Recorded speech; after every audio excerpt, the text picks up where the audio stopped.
네, 안녕하세요. 한리와 언어 5주 3차 시 영상입니다. 지난 2차 시에 이어서 오늘은 다섯 번째 PPT의 8쪽 번역은 반역이다 라고 되어 있는 부분을 보도록 하겠습니다. 이건 사실은 조금 말장난인데요. 번역을 해놓으면 결과적으로는 원래의 오리지널 텍스트의 그 의미나 여러 가지 뉘앙스라는 걸 제대로 전달할 수 없기 때문에 반역이란 표현은 좀 극단적이지만 제대로 번역할 수 없다. 뭐 이런 그런 주장을 굉장히 이렇게 뭐랄까요? 모음을 바꿔서 일종의 표현을 한 그런 표현이라고 할 수가 있어요. 그만큼 이제 번역이라고 하는 것이 쉽지 않은 일이다라고 하는 것, 그런 걸 얘기하는 건데요. 일반적으로 번역이라고 하는 우리가 이제 일반적으로 생각하는 어떤 번역의 개념이 있잖아요. 그래서 그런 개념들을 함께 살펴보면서 번역을 어떻게 정의하는 것이 필요한가. 그리고 이제 우리가 한류와 언어에서 언어 경계, 국경과 언어 경계를 넘어서는 그런 문화 콘텐츠들의 교류에서 번역이 어떤 역할을 해야 하는가에 대해서 한번 같이 생각해 볼 그런 기회가 되었으면 해요. 1970년대만 해도 번역은 일반적으로 언어학의 하위 분야로 처리가 되었어요. 언어에 관한 것이니까요. 그래서 보다 구체적으로는 이제 순서 언어학은 아니고요. 응용 언어학의 하위 분야로 이제 인식이 되었어요. 응용 언어학 하면 순서 언어학은 의문론, 통사론, 의미론, 활용론 이런 것들이 있다면 응용 언어학은 사회 언어학, 지금처럼 번역학, 아니면 컴퓨터 언어학, 이런 것들을 응용 언어학이라고 합니다. 언어학을 토대로 번역에 접근한 대부분의 학자들은 번역을 전적으로 언어적인 작업으로 국한시켜서, 그러니까 언어 대 언어의 번역 작업이다. 언어 대 언어의 작업, 그 사이에서 일어나는 현상으로 간주를 하게 됐죠. 그러다 보니까 오리지널 텍스트, 원문과 등가의 텍스트, 그러니까 예를 들면 red라는 원어 텍스트의 단어가 있으면 여기는 빨간, 이런 식으로 1대1의 그리고 그 의미 가치도 이제 동일한 그런 등가의 텍스트를 생산하는 거. 그러니까 언어만 바꾼다는 것이죠. 그래서 여기서 이제 등가라고 하는 것이 번역 작업에서 아주 중요한 것이 됩니다. equivalence라는 등가. 이제 사실은 번역은 어떤 의미에서건 기본적인 정보를 전달하는 것이 정확해야 하는 것은 분명해요. 그런 측면에서 언어 내적으로 처리해야 하는 부분이 있는 것은 분명합니다. 그러니까 언어 대 언어의 번역을 하는 것이니까요. 그래서 우리가 흔히 한영사전, 한불사전, 영한사전, 이런 것들이 있잖아요. 아니면 중일사전 이런 것을 대역사전이라고 하는데, 대자는 언어 대 언어의 그 대할 대자와 역은 번역한다니까.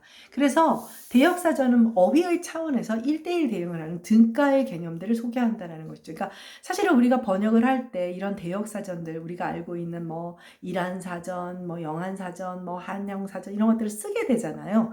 그러니까 사실 이 대역사전의 개념 속에 번역이라고 하는 것은 등가성을 가진다. 두 개의 텍스트 사이에 등가성을 가져야 한다라는, 우리가 앞에서 배웠던 source 텍스트와 target 텍스트 간의 어떤 등가성을 가져야 한다는 개념을 함의하고 있는 것이죠. 네.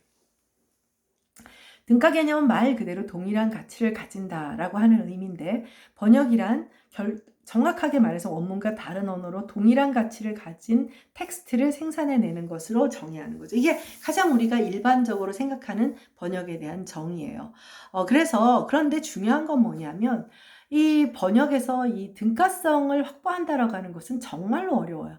여러분들, 우리가 사전에서 영어로 찾든 한국어로 찾든 비슷한 단어들이 굉장히 많이 나열되고, 또 서로 다른 단어들인데 서로 같은 단어인데 서로 다른 의미를 갖기도 하고, 예를 들면 정지용의 시 가운데 향수에서 누런 황소라고 하는 것이 나와요. 누런 황소.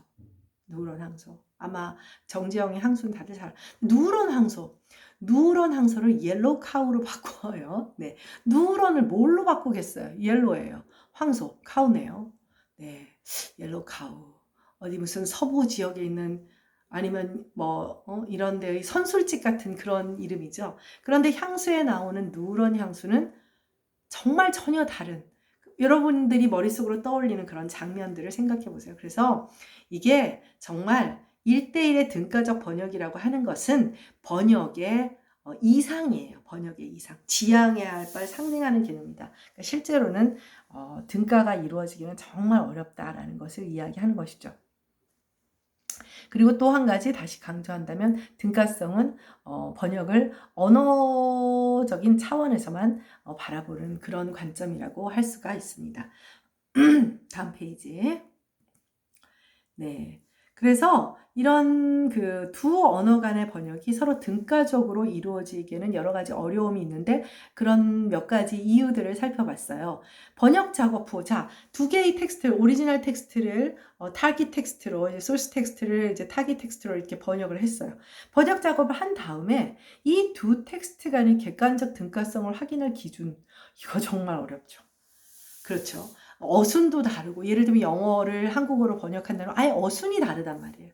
그러니까 이거는 1대1로 그 번역을 해서 그 등가성을 확인한다고 하는 그 객관적 기준을 마련한다고 하는 것은 정말 어려운 거예요. 또 번역이라고 하는 것 자체가 우리가 생각하는 것처럼 언어적인 차원에 국한되는 것이냐? 그렇지 않을 가능성이 굉장히 크겠죠. 그래서 번역이라고 하는 것은 특정 시기에 특정 문화에 의해서 번역되는 것이기 때문에 여러 가지 복합적인 요소가 내재되어요. 그러니까 원전을 번역을 할 때 예를 들면 뭐 차탈레 부인의 사랑이다. 근데 그거를 6, 70년대에 우리나라에서 번역을 한다 그러면 그 농밀한 어떤 그런 좀 에로틱한 장면들이 그대로 번역되기가 굉장히 어렵겠죠. 반면에 요즘은 좀 다르겠죠. 그래서 번역이라고 하는 것 자체가 특정 시기 특정 문화에 번역되는 것은 너무너무 복잡한 요소가 내재되어 있어서 등가성을 갖는다는 것 자체가 어려워요. 한 작품이 어떤 국가에, 그러니까 예를 들면 어떤 A라고 하는 영어로 된 작품이 한국어로 번역이 된다고 했을 때 50년대 번역이 되느냐 2010년대 번역되느냐도 달라지는 것이고, 왜냐하면 똑같은 언어로 번역이 돼도 이 언어가 처한 문화적 환경이나 사회적 환경이 달라지는 것이죠. 그러면 번역은 훨씬 다른 양상을 띠게 되는 거예요. 네, 그리고 또 한 가지는 우리가 일반적으로 생각하는 번역이라고 하는 것은 페이퍼 번역이죠.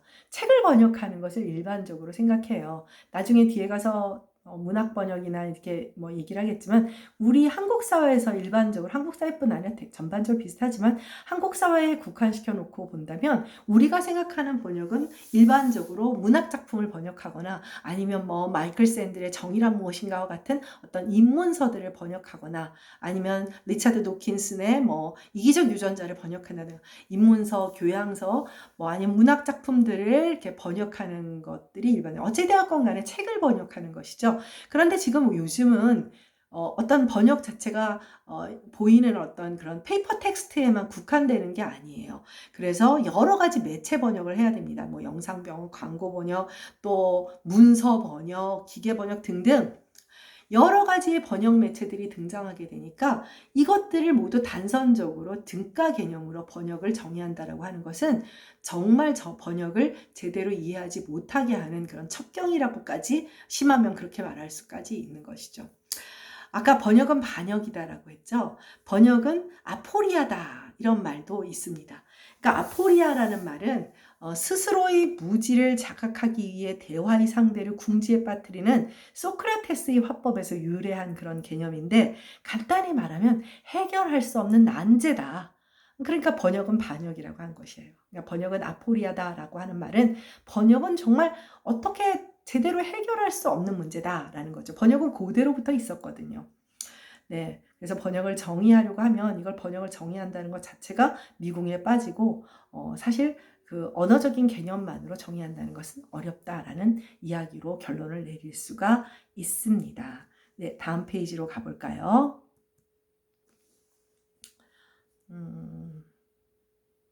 잠깐만요. 자, 번역은 우리가 또 한 가지 이제 번역을 정의하려고 하다가 보면 번역은 장문이나 독해가 아니라는 사실을 기억을 해야 돼요. 사실 우리가 영어를 얼마나 오랫동안 공부합니까? 그래서 영장문을 하거나 영어 독해를 하는 경우가 굉장히 많죠. 그럼 이것도 번역이냐? 자, 그래서 장문이나 독해는 언어 학습의 과정이에요. 언어 학습의 과정에서 사용되는 번역이 있어요. 분명 우리가 번역하기는 하는 거잖아요. 근데 이런 언어 학습의 도구로 사용되는 번역은 학습 도구지 엄밀한 의미에서의 번역은 아니에요. 이런 것을 교육적 번역이라고 부른다고 합니다. 그래서 정확하게 말하면 이때는 번역이 아니라 장문이나 독해라는 말로 쓰는 것이 정확하죠. 그래서 사실 여러분들 중고등학교에 뭐 영장문, 뭐 영어 독해라고 말을 하지 영어 번역 이렇게 말을 하진 않죠. 근데 가끔 선생님들이 시험 문제 다음을 뭐 한국어로 번역해라 이렇게 쓰시는 경우는 있을 수도 있겠죠. 넓은 의미에서는 번역이라고 볼 수 있다라고 하는 거예요. 일반적으로 한국어에서 외국어로 옮기는 작업을 장문이라 하고 외국어에서 한국어로 옮기는 작업을 독해라고 합니다. 그러니까 뭐 영장문 수업, 뭐 이거 뭐 스페인어 독해 이런 것들은 너무나 잘 아는 개념일 테니까 다음 페이지로 넘어가도록 하겠습니다. 번역과 장문 독해의 차이를 조금 더 살펴볼 필요가 있는데요. 번역과 장문 독해는 작업의 목적 자체가 다르죠. 그러니까 교육이냐 아니냐가 있죠. 장문 독해의 경우 일반적으로 언어학습자의 언어 능력을 언어 능력을 높이기 위해서 이제 교육적인 목적으로 사용한다는 걸 다시 한번 정리하고요. 또 한 가지는 번역과 장문 독해를 구분짓는 또 하나의 차이점은 대상 독자예요. 자, 예를 들면 장문 독해는 교사가 여러분들을 교육할 때 사용하는 그런 도구라고 했잖아요. 그래서 여러분들한테 이런 장문을 시키거나 독해를 시킨다라고 하는 것은 뭐냐면 여러분들이 두 개의 언어, 뭐 한국어와 영어면 혹은 뭐 불어와 영어일 수도 있고요. 그 두 언어 모두를 얼마나 제대로 알고 이해하느냐의 그 결과물을 평가하는 거예요. 그러니까 무슨 뜻인지 이해를 하겠죠. 네. 반면에 대부분의 번역물은 기본 원칙은 뭐예요? 사실 우리들 다 영어를 알아요. 영어를 알지만 여러분들 어때요? 물론 번역이 잘못되어 있는 책들 같은 경우 오히려 번역은 반역이니까 번역이 잘못되어 있는 경우에 우리가 이제 그 원문을 찾아보기는 하지만 어쨌든 한국어로 된 번역문이 전체적으로 책을 읽는 데는 좀 속도가 더 빠르기는 하잖아요. 그래서 우리가 번역이라고 할 때는 우리가 한국 사람들 영어 모르는 사람이 어디 있어요. 그럼에도 불구하고 번역을 한다라고 했을 때는 그 해당 독자가 이 번역의 원래의 원전의 언어, 즉 소스 랭귀지를 잘 모른다라는 전제하에 번역이 진행이 됩니다. 그래서 대부분의 번역물은 원문의 소스 랭귀지에 직접 접근할 수 없는 독자들의 편익을 위해서 번역을 하게 되는 것이죠. 그렇기 때문에 이 사람들은 원문에 제대로 접근할 수 없다는 전제를 가져야 되니까 우리가 그 소스 랭귀지의 원래의 오리지널 텍스트에서 전하고자 하는 내용을 잘못 전하면 안 되겠죠. 그러니까 등가성을 갖지는 못할지언정 기본적으로 원전에서 전하고자 하는 기본적인 정보적인 내용을 잘못 전달하면 안 되는 거예요. 그래서 번역된 텍스트는 그 자체로서 독립적이고 완결성 있는 텍스트여야 해요.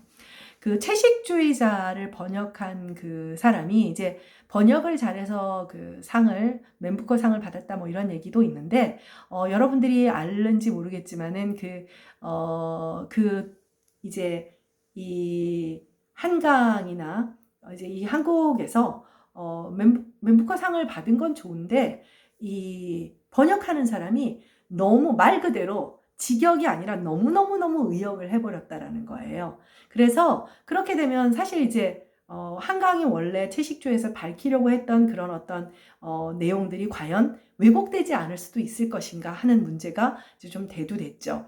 그러니까 이 번역을 하는 사람들 사실 특히 문학 작품을 번역하는 경우는 제2의 창조라고 해요. 제2의 창조라고는 하는데 제2의 창조라도 기본적으로 이 번역 텍스트가 원래 오리지널 텍스트에서 저자가 말하고자 하는 바를 왜곡해서는 안 된다는 대의를 잊어서는 안 되죠. 그래서 채식주의자가 상을 받은 건 좋은데 사실 그 번역하는 사람이 구어로서의 한국어를 못해요. 물론 그거는 큰 상관은 없어요.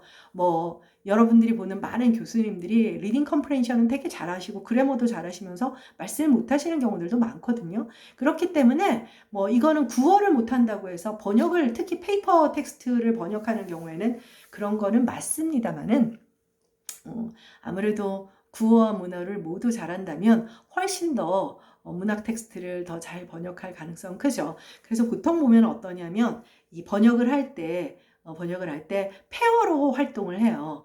그래서 예를 들면 뭐 한국어로 된 우리 문학 작품을 박경리의 토지를 뭐 불어로 번역을 해야 된다라고 하면은 프랑스어를 잘하는 사람, 그러니까 제일 좋은 가장 완벽한 이상은 뭐냐면 한국어인데 프랑스어도 좀 하고, 또 한국어 번역가가 프랑스어도 좀 하고, 그 다음에 프랑스어로 번역할 사람이 한국어도 좀 하면 가장 좋은 이상적인 번역 작업이 됩니다. 이제 그래서 번역은 파트너가 부부인 경우가 활동하는 경우가 좀 많아요. 기생충을 번역했던 그 외대 교수도 부인이 한국 사람이거든요. 그럼 상대적으로 모국어 화자의 도움을 받으면 뭐 구어 표현이라든지 이런 것들에 직관이 있어서 훨씬 전문 번역가가 아니라도 도움을 받을 수는 있지요. 네, 다음 페이지로 가도록 하겠습니다. 네, 번역의 맥락이라는 말이 있어요. 컨텍스트라는 말이 있는데 컨텍스트 클루라는 말이 있습니다. 언어학에서 쓰는 문맥적 단서라고 하는 그런 말이 있는데, 언어를 이해하거나 어떤 작품을 이해할 때 이 컨텍스트를 이해하는 것은 굉장히 중요하죠. 그러니까 우리가 어떤 사람이 이 컨텍스트를 예를 들면 어떤 사람이 갑자기 여러분의 남자친구가 느닷없이 여러분들한테 막 화를 내요. 아무 화를 낼 이유가 아닌데, 그럼 막 나도 같이 화를 내게 되죠. 그런데 남자친구가 회사에서 혹은 학교에서 굉장히 안 좋은 일이 있었다든가 교수님한테 꾸중을 든 그런 컨텍스트를, 억울한 분풀이 대상이 됐다는 그런 컨텍스트를 알면 내가 좀 참게 되잖아요. 그래서 이런 컨텍스트라고 하는 것이 되게 중요한데, 언어적인 이해에서 일반 언어 컨버세이션에서 이제 그 의사소통의 차원에서 커뮤니케이션에도 컨텍스트가 중요하지만 번역에서도 컨텍스트는 굉장히 중요한 거예요. 그래서 번역의 맥락이라고 이제 이해를 합니다. 자, 이게 지금 여러분들 그 맥락 차이를 이해하기 위해서 아주 단순한 영어 문장을 하나 제시했어요. He is too young to go to school. 이건 여러분들 이해 못하는 사람, 무슨 뜻인지 모르는 사람 제일 없죠. 자, 이거를 만약에 여러분들 해석을 한 거는 뭐가 해당할까? 1, 2, 3, 4 다 해석한 거예요. 해석을 한 거예요. 근데 우리가 중고등학교 때 혹은 대학에 와서 영어 그 시험 문제를 봤을 때 이 문장에 대해서 해석을 붙여라 라고 하면 여러분들은 1, 2, 3, 4 중에 뭘 쓰겠어요? 직역인 1번을 선택하겠죠. 그는 너무 어려서 학교에 갈 수 없다. 혹은 학교에 가기에는 투투용법이니까 너무 어리다. 이렇게 쓰겠죠. 직역을 한다고 해요. 우리가 흔히 직역과 의역이라고 했을 때. 근데 2, 3, 4는 전혀 다르죠. 분명히 2, 3, 4도 정보적인 내용은 이 he is too young to go to school의 정보적인 그런 정보. 그 문장이 가지고 있는 지시적인 정보는 똑같이 전달을 하고 있어요. 2번의 경우는 뭐냐면 그 아이는 학교 가기는 아직 일러. 자, 컨텍스트에서 최소한 이 대화를 하는 사람들은 뭐예요? 이 아이보다 어른이거나 이 아이의 상위 자인 것을 우리가 파악할 수 있죠. 세 번째, 톰은 아직 학교 갈 나이는 아닙니다. 그럼 여러분이 딱 이렇게 떠올리는 게 어때요? 아닙니다라고 하는 어떤 어미를 통해서 이 지금 상황이 예를 들면 동사무소에서 톰이지만 톰이라고 하지 말고 예를 들면 경아는 해서 학교를 이제 나쁜 부모야. 학교를 보내는데 왜 안 보냅니까? 그랬더니 우리 아이는 우리 경아는 아직은 나이는 초등학교 갈 나이지만 조금 더 집에 둬야 될 것 같습니다. 이런 어떤 맥락이 보이죠. 또 네 번째가 우리 아들은 나이에 비해 아직 학교 갈 만큼 성숙하지 못해서요. 자, 2번하고 4번은 또 다르죠. 자, 똑같은 정보를 가지고 인포메이션은 정보적인 그런 정보량은 모두 동일하지만 1, 2, 3, 4는 그 맥락이 전혀 다르고 이 번역만으로 우리가 그 상황을 추론해낼 수도 있는 거죠. 그럼 역으로 말하면 번역가는 He is too young to go to school이라고 하는 문장의 앞뒤 맥락을 통해서 가장 자연스러운 한국어 번역을 뽑아내야 하는 것이에요. 네. 네, 그래서 맥락이라는 이 컨텍스트라는 개념은 단순히 앞뒤 문장과의 논리적 연결 관계만을 의미하는 것이 아니라 번역하는 사람이 알고 있는 이 사전 지식, 또 정황 이런 것들을 포함한 아주 포괄적인 개념이 되는 거예요.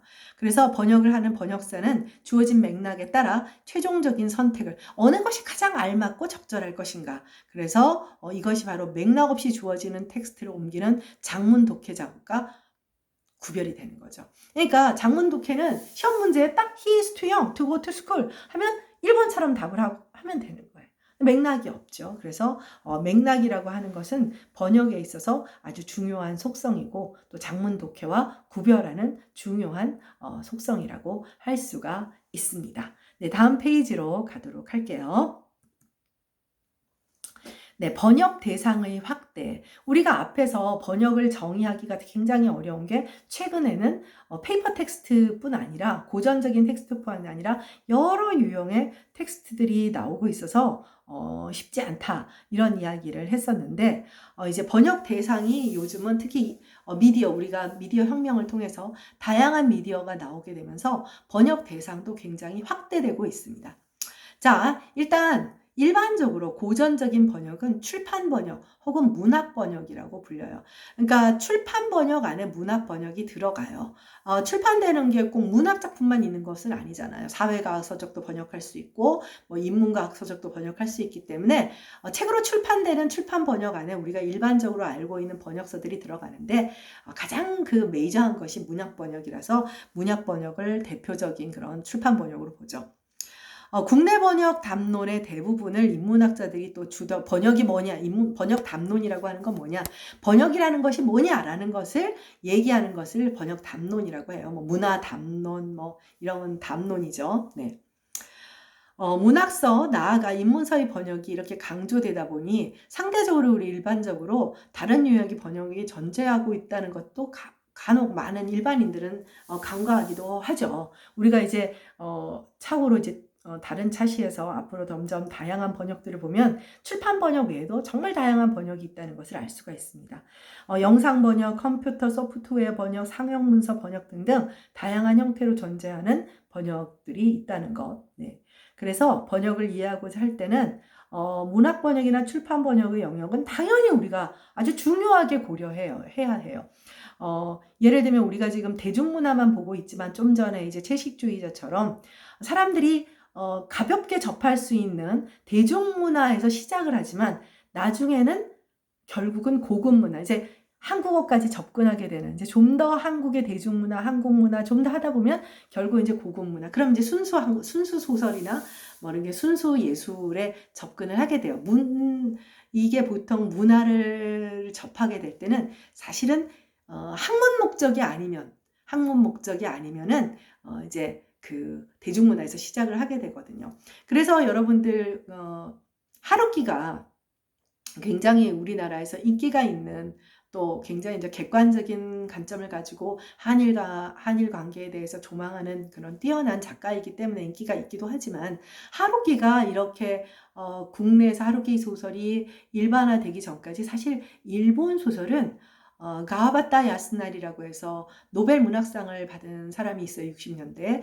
그 사람 노벨 문학상을 받았으니까 일본 문학 작품들이 그렇게 쉽게 대중문화뿐 아니라 순수 문학조차도 사실은 이제 그렇게 아무래도 어떤 그런 한일 간의 관계에서 쉽지 않았는데 하루키의 소설을 읽는다고 해서 저 친일파냐 이런 사람은 없거든요. 그런데 하루키의 소설이 읽히게 되기까지에는 어느 정도 일본 대중문화를 우리가 수용을 한다고 할까요? 그런 어떤 접점들이 있은 다음에 순수 소설로 넘어가게 되는 경향이 있습니다. 그래서 우리가 출판 번역이나 이런 것들을 결코 무시할 수는 없어요. 그러니까 우리가 한류화 언어라고 얘기했을 때 지금 암암리에 순수 예술, 이제 뭐 고급 문화, 순수 문화, 글쎄요, 고급이라는 용어를 여기 써야 되는지, 뭐 실제로 쓰는 말이니까, 지금 암암리 우리가 빼고 있어요. 거기까지 이제 건드릴 겨를이 없어서. 그래서 사실 이게 문예창작 그 연계 전공이기 때문에, 여기 사실 이제 다양한 전공의 학생들이 있으니까, 사실 이제 좀 더 교양의 범위가 될 수 있는 지금 수업을 진행을 하고 있거든요. 근데 만약에 이제 문예창작 전공의 학생들이 굉장히 많다라고 했다면 아마 이제 문학작품 쪽으로 조금 더 경도됐을 가능성도 있지만 이제 제목이 한류와 언어다 보니까 그래서 어쨌든 그런 부분들이 있다는 것을 기억을 하길 바랍니다. 네, 다음 페이지로 가도록 하겠습니다. 또 한 가지 언어 능력과 번역 능력에는 차이가 있다는 것을 여러분들이 기억할 필요가 있어요. 그러니까 무슨 얘기냐면 뭐 복잡한 얘기 아니에요. 뭐 예를 들면 영어를 좀 잘해요. 뭐 영어를 잘해. 영어를 잘하면 이 사람이 번역가가 될 수 있느냐? 그거는 아닙니다. 자, 한국말 잘한다고 다 소설 쓸 수 있어요? 아니죠. 그쵸? 한국어를 아주 잘 말한다고 해서 국어학자가 될 수 있는 것이 아닌 것처럼 번역을 하는 것은 번역가는 전문직 종사자예요. 말하자면 특별한 교육과정을 거쳐서 전문적인 훈련을 받은 사람만이 번역사가 될 수 있는 것입니다. 그래서 특정 언어를 내가 굉장히 잘 구사한다. 나 토플 스코어가 굉장히 높다. 뭐 이렇다고 해서 번역가가 될 수 있는 것은 아니에요. 그러니까 물론 훌륭한 번역을 할 수 있는 기본적인 해당 언어의 언어 능력을 갖고 있는 것이 굉장히 중요하죠. 그런 능력을 갖고 있지도 못하는데 번역가가 될 수 있는 것은 아니니까요. 네, 언어 능력은 번역 능력의 필요 조건일 뿐 그 자체로 충분 조건이 될 수는 없다. 네, 그래서 전문성을 요구하는 작업이다라는 이야기를 했고요. 번역이라고 하는 것은 단순한 언어 치환 작업이 아니에요. 아니라는 것을 여러분들이 잘 기억을 할 필요가 있어요. 그래서 linguistic competence와 translation competence는 반드시 구별을 해야 합니다. 네, 그래서 이런 그 두 개의 능력을 혼동해서는 안 되고 번역을 따로 배우지 않아도 물론 따로 배우지 않고 작문과 독해는 할 수 있다니까요. 네, 시험 보기 위해서 교육 목적으로. 그러나 우리가 지금 방금 말했던 뭐 문학 작품을 번역을 한다든지 뭐 예를 들면 영상 번역을 한다든지 이런 것은 불가능하다는 거죠. 네. 이렇게 우리가 언어 능력과 번역 능력을 착각한 것도 앞에서 말했다시피 번역을 언어학의 하위 범주 내진 도구로 인식했던 그런 전통적인 그런 개념 설정과 관련이 있습니다. 네, 다음 페이지로 가도록 할까요? 네, 이제 양방향의 번역이라는 이야기가 나옵니다. 양방향의 번역이라고 하는 것은 뭐냐면 일반적으로 우리가 생각하는 번역은 이제 서구의 번역 담론을 우리는 이제 아무래도 서구의 이론들이 계속 다 들어와 있었잖아요. 그러니까 여기 이제 서구의 번역 담론은 기본적으로 어떻게 되냐면 외국어에서 모국어 방향으로의 번역이라고 생각하는 경향이 있어요. 자, 예를 들면 프랑스 사람들에게 번역이라고 하는 것은 독일어라든지 뭐 한국어라든지 스페인어로 된 언어를 그 다른 외국어로 된 텍스트를 프랑스어로 옮기는 거예요. 그런데 상대적으로 프랑스의 예를 들면 모파상의 작품을 독일어로 번역하는 것은 프랑스 사람의 몫이 아니라 독일 사람의 몫이라고 생각을 하는 거죠. 이게 서양 번역의 서구 번역의 일반적인 담론이에요. 그러니까 무슨 얘기냐? 나는 한국 사람은 한국어를 잘하잖아요. 그러니까 나는 한국어를 잘하니까 영어를 한국어로 번역을 한다는 거야. 근데 한국 작품으로 된 것은 내가 번역하는 것이 아니라 한국어를 독일 사람이 독일어로 번역할 거면 독일 사람이 맡아야 할 문제라는 거죠. 그러니까 서구의 번역 담론은 기본적으로 외국어에서 모국어 방향으로의 번역이에요. 자, 우리도 비슷한 생각을 가지고 있어요. 그래서 국내의 번역 담론은 인문서 내지는 문학서의 번역에 주로 주도되다 보니 대부분 외국어 서적을 국어로 옮기는 작업을 번역이라고 생각을 하는 거죠. 근데 서구 담론을 그대로 받아들여서 주로 그래요.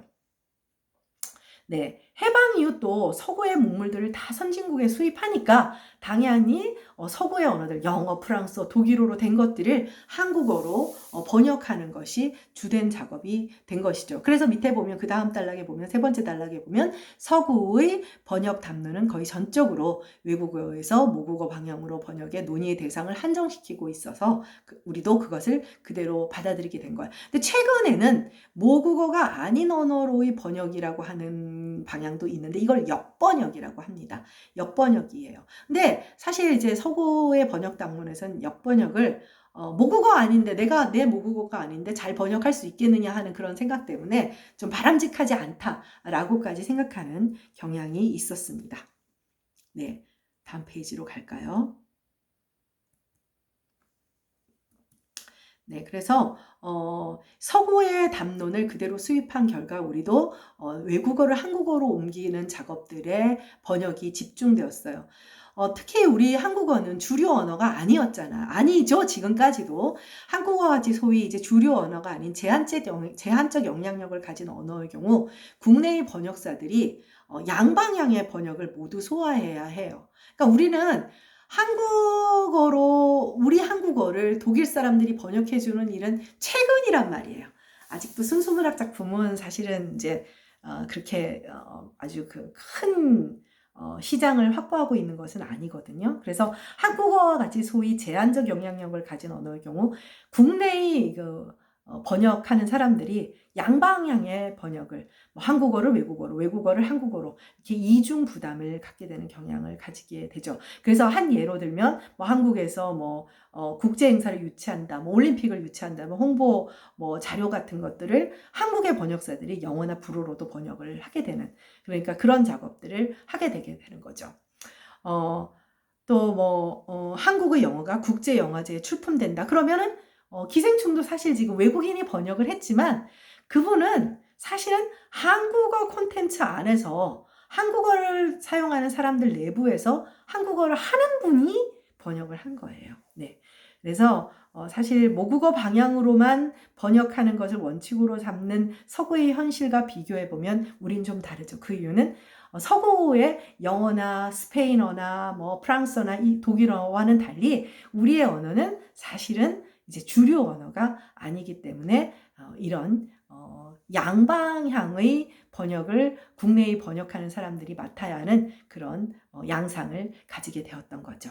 네. 네, 그거는 다음 시간에 하도록 하고요. 오늘 차시의 수업은 여기서 마치도록 하겠습니다. 수고했습니다.